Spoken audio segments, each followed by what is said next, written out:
I think it's over. I don't want to deal with them anymore. They're scum. You know what scum is? America और Iran के बीच तनाव एक बार फिर खतरनाक मोड़ पर पहुंचता दिखाई दे रहा है। अमेरिकी राष्ट्रपति डोनाल्ड ट्रंप ने ईरान द्वारा अपनी मौत की साजिश रचने का दावा किया है।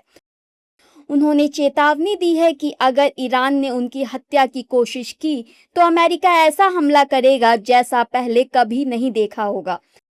ट्रुथ सोशल पर ट्रंप ने लिखा कि ईरान की ओर 1000 मिसाइलें तैयार हैं और जरूरत पड़ने पर हजारों और मिसाइलें दागी जाएंगी। ट्रंप ने सोशल मीडिया प्लेटफॉर्म ट्रुथ पर लिखा है कि 1000 मिसाइलें पूरी तरह तैयार हैं और इस्लामिक रिपब्लिक ऑफ ईरान की ओर निशाना साधे हुए हैं। यदि ईरानी सरकार दुनिया के कई हिस्सों में दी गई अपनी उस धमकी पर अमल करती है जिसमें अमेरिका के मौजूदा राष्ट्रपति इस मामले में मुझ पर हत्या या हत्या के प्रयास की बात कही गई है, तो इसके तुरंत बाद हजारों और मिसाइलें दागी जाएंगी। आदेश पहले ही जारी किए जा चुके हैं और अमेरिकी सेना 1 साल की अवधि तक, जिसे आवश्यकता पड़ने पर बढ़ाया जा सकता है, ईरान के सभी क्षेत्रों को पूरी तरह तबाह और नष्ट करने के लिए पूरी तरह तैयार, इच्छुक और सक्षम है। अल्लाह की प्रशंसा हो। ऐसे में सवाल उठता है कि युद्ध विराम के बाद ट्रंप की हत्या की खबर कहां से आई। दरअसल अमेरिका और ईरान के बीच बढ़ते तनाव के बीच एक बार फिर डोनाल्ड ट्रंप की हत्या का मुद्दा सुर्खियों में है।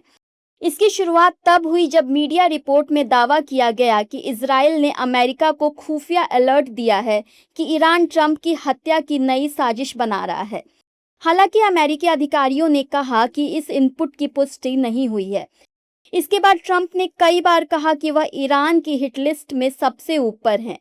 उन्होंने चेतावनी दी कि अगर उनकी हत्या की कोशिश हुई तो अमेरिका ईरान को पूरी तरह से बर्बाद कर देगा। तनाव तब और बढ़ गया जब अली खामेनेई के अंतिम संस्कार में कुछ लोगों ने ट्रंप की हत्या के नारे लगाए। इसके जवाब में ट्रंप ने कहा कि अगर ईरान ने ऐसा किया तो हजारों मिसाइलों से जवाब दिया जाएगा और ईरान को पूरी तरह से तबाह कर दिया जाएगा। हालांकि ट्रंप ने यह भी दावा किया है कि इस कार्रवाई के आदेश पहले ही दिए जा चुके हैं और अमेरिकी सेना कम से कम 1 साल तक ऐसे किसी भी जवाबी अभियान के लिए पूरी तरह तैयार है। ट्रंप की इस ताजा चेतावनी के बाद अमेरिका और ईरान के बीच तनाव फिलहाल थमता हुआ नहीं दिखाई दे रहा है, क्योंकि ईरान भी लगातार अमेरिका को आंखें दिखा रहा है। इससे लग रहा है कि दोनों देशों के बीच शांति समझौते की संभावनाओं पर कहीं न कहीं पानी फिर सकता है।